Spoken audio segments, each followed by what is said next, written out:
I'm a Muslim myself, so there's no reason why I want any kind of violence against Muslims. That's the first thing that's very clear. And I want to make something else very clear. I'm actually in a quite unique scenario as a Muslim reaver, half black, half white. I've had both sides of this dichotomy try and recruit me, perhaps. I can't be taught to hate anybody. There's no Muslim alive who can teach me to hate anybody, and there's no white man alive who can teach me to hate anybody. There's no hate in my heart, there's only love. But when you have love, you have protectiveness. And you have to feel a protectiveness for the things you care about. And that's what I think a lot of people don't understand. We call people hateful all the time for having a point of view, especially when they get out on the street because they feel like they need to express it. A lot of these people were not hateful. A lot of these people were full of love, and they were full of concern. You literally encourage people to feel hateful. Oh man, this one's gonna be a good one. And it all got started with this post on X right here from Andrew Tate. Been a while, Piers Morgan. Let's discuss the riots. A friendly spar while I destroy you as usual. Ready if you are, old friend. And then Piers responded by saying, okay, with a thumbs up. And I'm ready for it. I hope you guys are too, because here we go. Hang on. Nigel Farage has literally just chucked you under a monumental bus. He's gone on LBC radio and he said the reason that he himself was promoting complete nonsense about the person who committed these heinous crimes was because of people like you. Andrew Tate, he names you. He says that you were responsible for spinning disinformation, which he was dumb enough to believe. Well, I never said he was a Muslim. I never said he was a Syrian. I never said he was on the MI6 watch list. The only thing I could have got incorrect is that he was an undocumented migrant. And if Nigel Farage has done that, that's his decision. He'll have to live with his conscience. I'm not here to tell him how to think. I'm also man enough to be understanding that not everybody has to like me all of the time for me to agree with some of the things they say. The biggest problem we have in the world today is that everybody's so emotional. Everybody's so upset all the time that if somebody says something bad about them, they pretend that person's completely bad. Nobody is completely bad. Nobody is completely evil. Everybody loves their children. Everybody wants to live in peace. A lot of people talk about the idea of war, but let me promise you, Piers, I'm a person who's had a very varied life. When you see people with machetes outside your door threatening you and the police aren't answering the phone anymore, you don't want war. The Muslims want peace. The white natives of the UK, the Christians want peace. Everybody wants peace. But when you have a political class which refuse to listen to absolutely anybody, do whatever they want, grind everyone into poverty irregardless, then you're going to have some sort of uprising. And it's unfortunate that the poor people, and I call them poor, I mean the average person, is turning on the average person as opposed to turning on the rich elites who are just plundering the country. That's the truth of what's happening here. Well, what is... You watched my video. We played it. Yeah, the only thing I had incorrect was that he was undocumented. That's the only thing you could perhaps say he was incorrect. The London stabbing, Piers. The London bridge attack, he was born in Pakistan. We want to sit here and talk about how a large contingent of the people committing terror attacks in the UK and the most heinous crimes are not natively English people. And when we need to sit here and address this without being called racist, without being called far right, I'm a mixed race Muslim and I'm pointing out this very obvious truth. If we're not going to be able to point out the truth, what do you expect besides anger? Well, I mean, the sheer brass neck, frankly, Andrew, of you lecturing me about the truth when you've spent the last week spewing complete fake news bullshit is breathtaking, right? And also, I would say you've also been spewing stuff that is blatantly racist. On the 1st of August, you posted a cartoon saying, typical man from Cardiff. Let's look at that cartoon. This has had 11 million views. Yeah, it's a taxpayer, it's a migrant arriving on the boat with taxpayers' money, and I think a lot of people are upset about that. I want to make something clear because I'm a Muslim myself. When you say typical man from Cardiff, when you say typical, hang on, when you say typical man from Cardiff, you are again telling people that in your estimation, the person that committed this came in as an illegal migrant on a boat. That is not true. None of that is true. Well, what I'm actually doing, Piers, because you may not be aware of this because you're part of the legacy media machine, which is why you defended Israel so heavily. I'm on YouTube. You're not allowed to have your own opinion. I'm on YouTube. You're not allowed. On legacy media. You're part of the My legacy show media is on machine, YouTube. and you're not allowed to have your own opinion. But let me explain something Every to you, word Piers. of this will go up, as you know. Perfect. Perfect. I understand exactly how the media machine works. The fact that they kept highlighting that he's from Cardiff and showing pictures of him as a child, as opposed to showing pictures of him as the large, barbaric man he was, which stabbed those little girls, was a deliberate PR spin by the propaganda arm of the British government to try and subvert and subdue the UK populace because they knew everybody would be outraged by what they saw. That's why every picture of him is he's a kid. Honestly, they keep saying he's from Cardiff. This was set up on purpose. Now, the point I was making is as follows. He was literally born in Cardiff. The Do you Matrix think that makes didn't him Welsh? pretend he was born in Cardiff. You've been posting cartoons of people coming in illegally, armed on little boats, because you want people to think that the person that did this was that person, but he wasn't. You cut out there, Piers. I think I understood you. I'm a Muslim myself, so there's no reason why I want any kind of violence against Muslims. That's the first thing that's very clear. And I want to make something else very clear. I'm actually in a quite unique scenario as a Muslim reaver, half black, half white. I've had both sides of this dichotomy try and recruit me, perhaps. I can't be taught to hate anybody. There's no Muslim alive who can teach me to hate anybody, and there's no white man alive who can teach me to hate anybody. There's no hate in my heart, there's only love. But when you have love, you have protectiveness. And you have to feel a protectiveness for the things you care about. And that's what I think a lot of people don't understand. We call people hateful all the time for having a point of view, especially when they get out on the street because they feel like they need to express it. A lot of these people were not hateful. A lot of these people were full of love, and they were full of concern. You've literally encouraged people to feel hateful. You've encouraged people to feel hateful because you've encouraged people to believe the person that did this crime, this alleged person that did it, because it's going to court. We have to let the process do its due process. But the person who's been charged with the crimes of killing these poor girls is not an illegal migrant. But you wanted to demonize illegal migrants by what you've been doing in the last week. You wanted people to believe this was one of the people who come over on a boat illegally into this country, part of the so-called invasion. And here's the interesting thing about your position with regard to your conversion to Islam and becoming a Muslim. Muslims, as you know, have been ranting about you for the last few days and utterly betraying them because you've decided to associate yourself with Tommy Robinson, who is a far-right thug, who has been spewing utter, horrible Islamophobic, anti-Muslim rhetoric all week, and yet you have not distanced yourself from him. So the Muslim community in the UK now view you as part of the enemy too. You know that. How do you feel about that?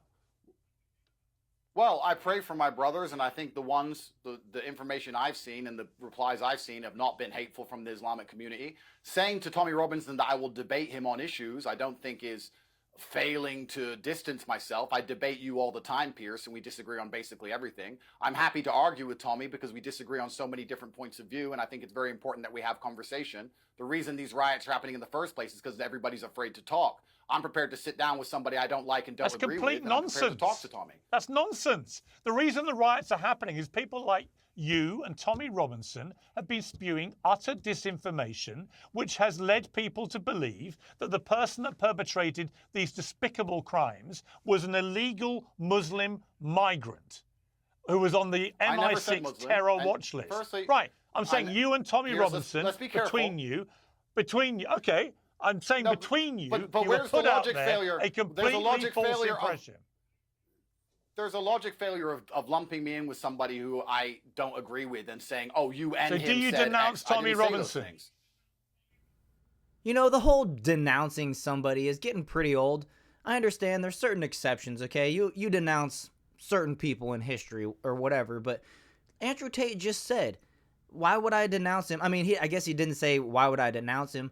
But he said, just because I have a conversation or I have a debate with somebody doesn't mean that I agree with everything that they say or even anything that they say. He even gave the example of just the fact that these two are having a conversation and they don't agree on anything, apparently. So, you know, this whole, do you denounce this person or that person? That's just kind of old. It's wearing thin, in my opinion. What do you guys think? Is it still relevant? Tommy Robinson and I disagree on a whole bunch of issues, and I think he's completely incorrect on his view of Islam. We're not playing this game of constant denouncing. Do you denounce him for inciting the rioting? I denounce him for everything bad he said about Islam. He's absolutely incorrect, and I cannot be his friend or support him for that reason. No, for inciting the rioting by telling people it was a Muslim illegal migrant. I'm not going to say it's not for me. It's not for me to decide who has incited the rioting, and it's not for you to decide. Well, you can't denounce that. A court denounce what? I'm not going to sit here and say who's in charge of the riots because nobody knows. Telling people he was an illegal Muslim.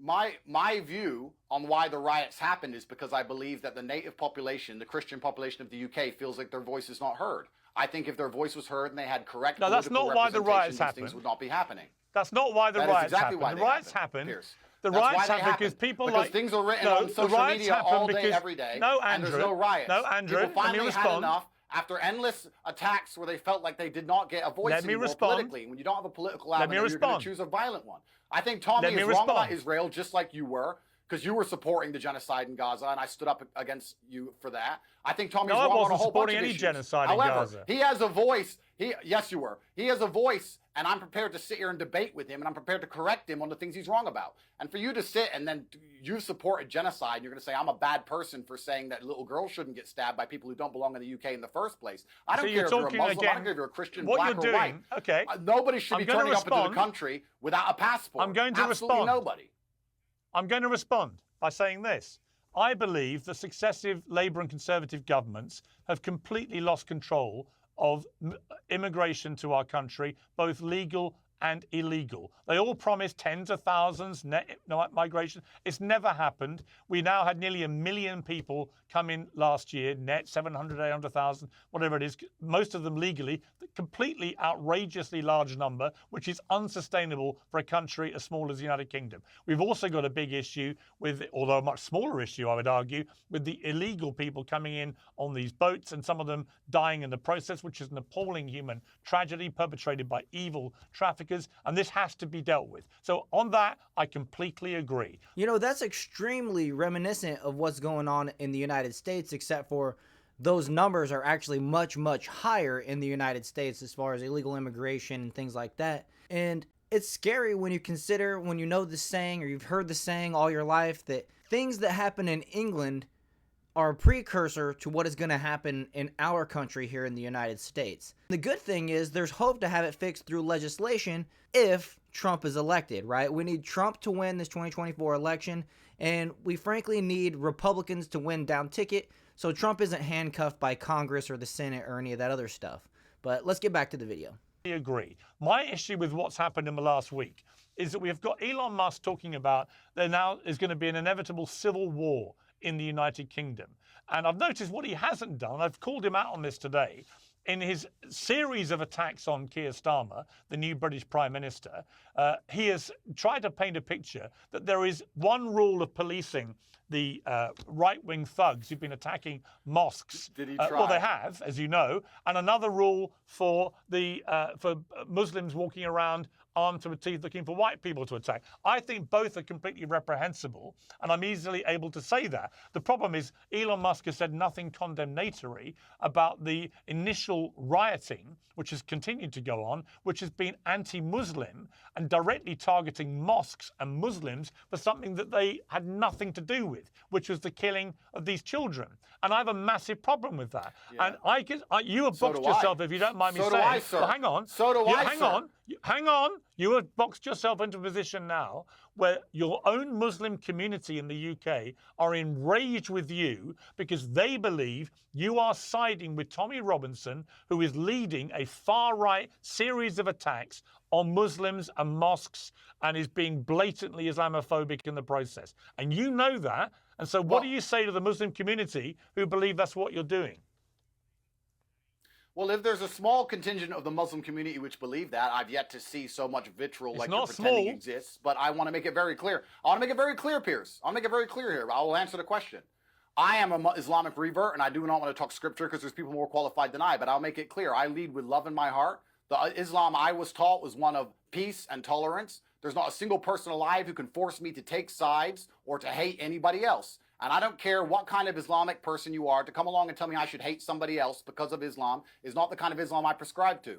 I have half of my family which is Christian, half of my family which is Muslim. I'm half black, I'm half white. I do not want either sides of my family to face any kind of violence on the streets. I'm the person who's been calling for peace. You're reading out the odd tweet here and there. Why don't you read out the 30 tweets I tweeted explaining that we need peace on the streets and we need to restore some form of democratic representation to the House of Parliament. You only choose and lie by omission and try and pretend there's a problem where there's not. I love all of my Islamic brothers, and I also love every Christian, Buddhist, and Hindu. I'm a person who has no hate in his heart. And if anybody has a problem with me personally, I'm happy to speak to them about it. But all in all, I've not seen this hate that you're pretending exists. I've actually seen unlimited support. I've actually seen huge support from the Islamic community. That's what I've seen, because they understand that in Islam we teach each other to live and love with peace. We're not sitting here to try to hurt each other. And actually, one more thing.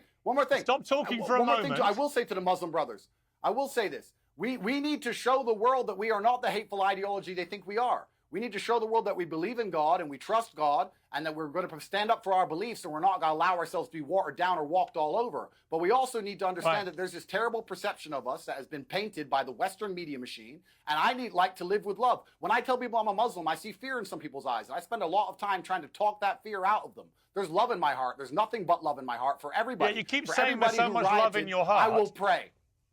Fine. There's a lot of love in your heart, but not, it appears, when it comes to... Yeah, but your first response to the murders of these children was to issue a video in which you spew complete nonsense about the perpetrator being an illegal migrant to this country. That does not fill people with love. It makes them hate all illegal immigrants to this country, as well you know. On August the 4th, you retweeted Piers, the notorious white supremacist Nick Fuentes on the subject of the riots. And you said this, he said this, Fuentes, it's clear that not only are these protests being amplified and directed by Zionist plants on social media, but the mayhem will also catalyst a major crackdown on speech and persecution of political right in the UK. So it's Zionist plants are fueling this, apparently. Do you agree with that? Well, I think the point he was trying to make, and this is the meta point, which is very important, is that fighting each other is never going to work. When you have people who live on the same street, that wasn't the point he made. The point he made is that Zionist plants, so Jewish people, Jewish people on social media were amplifying the riots. You retweeted it, so presumably you agree with him. Well, Tommy and you do work for the same people, so that is interesting that you want to try and bring this point up. However, let me make this clear. You literally retweeted Nick Fuentes, who is a disgusting white supremacist who spews anti-Semitic crap morning, noon, and night. You retweeted him. Do you agree with him when he said it's clear these protests are being amplified and directed by Zionist plants on social media? Do you agree with that? Well, the point I agree with, if you will let me finish my answer. When you have white people and brown people on the same street... Do you agree with Zionist plants? I'm trying to finish... I'm trying to answer the question. When you have black people, brown people, white people on the same street who are all upset with the government because the government has betrayed them, and I think everybody agrees that, and they're fighting against each other, this will only result in more government crackdowns and more power against everybody. Brown people and white people, Muslims and Christians, everybody will suffer from more totalitarianism from the government. Keir Starmer stood up and said, I'm going to be totalitarian and I'm going to use this as an excuse to take away more of your rights and more of your liberties and take away your ability to ever answer any question and have a true point of view, or to ever assemble and make it clear that you're unhappy about certain things. My question? What Nick was right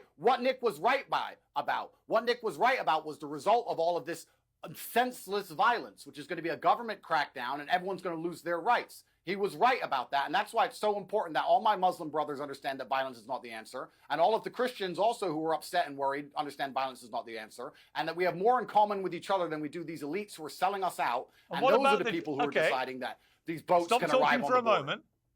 I'm just going to try one more time. The average Muslim man on the street doesn't want boats arriving of undocumented migrants either. You can't turn up in the United Arab Emirates without a passport. You can't go to Qatar without a passport. You can't go to Bahrain without a passport. Only in the UK. Only in the UK do we have a country so insane that we have no border. We don't know who's there. Crimes through the roof. Nobody's safe on the streets anymore. And then when you point these things out, somehow you're some kind of racist and bad person. This is not anti-Islamic to say you need a passport to come to the UK. But that's the problem. In the United Arab Emirates, you need a passport. They have the strictest immigration in the world. And I gotta correct him there, because it's not only in the UK that people can come across unvetted and commit all this crime and everything like that he just said. That is also in the United States. And it's unfortunate that the top of our leadership has been welcoming it ever since they took over in 2020. Fine, Andrew, had you just said that, that's fine. Okay, we would all agree that the small boats is a total disgrace. I did say that, but you don't read it out. It shouldn't be happening. No, you didn't. You accused, you told your millions of followers, and it was seen by 15 million people, this video, that it was an illegal migrant who had committed these crimes. That was a lie Are you prepared to apologize for that lie? It was a migrant as opposed to an illegal migrant. So I was incorrect. It wasn't. He was born in Wales. As opposed to an illegal migrant.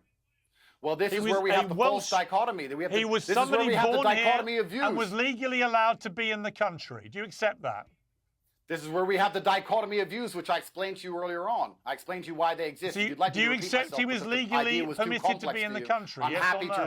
I'm happy to repeat myself if you don't understand. But when you don't give people a political outlet and they're trying to protect their children, they're going to go to extreme measures such as, I don't want anybody who looks like they're from anywhere else around me because I do not feel like the police can protect me anymore. And I feel like I have more in common and more in synergy with the people who think like and act like and look like me. That's what's going to happen. Right. This is not me advocating for anything. This is human nature, sir. This is human nature that you are trying to deny so you can sit here and virtue signal. You spreading lies. This is the truth. This is human nature, which is the spread bottom line lie. truth of things. If the police kept people safe like they do in Dubai, you could have a multicultural society. In Dubai, you have all different cultures, 80% immigration. Everybody praises it as a beautiful place to live because it is safe, because the police keep it safe. When the police fail to protect little girls, you can't walk down London Bridge without getting stabbed. You can't wear a nice watch without getting robbed. You can't walk on your phone without getting stolen. Why don't you just answer my question? Houses are broken into. Why don't you answer my question? I'm answering it. When the police fail to protect anybody, you're going to see. Why did you lie? Yes, they are. They fail on every level. Are you prepared to apologize? Why did you lie? I've already answered and said I was incorrect saying he was an illegal migrant. He was a migrant. And I'm not going to apologize to anybody who stabbed 3 little girls. Perhaps that's your business, Piers. That's not mine. He wasn't a migrant. He was born in Wales. Solitary for the rest of his life. He was born in Wales. This is where the dichotomy comes in. The dichotomy I've explained to you 3 times that you fail to grasp because your mind is I grasp it. Your mind I is grasp not it. You don't think people born sir. in the United Kingdom are British?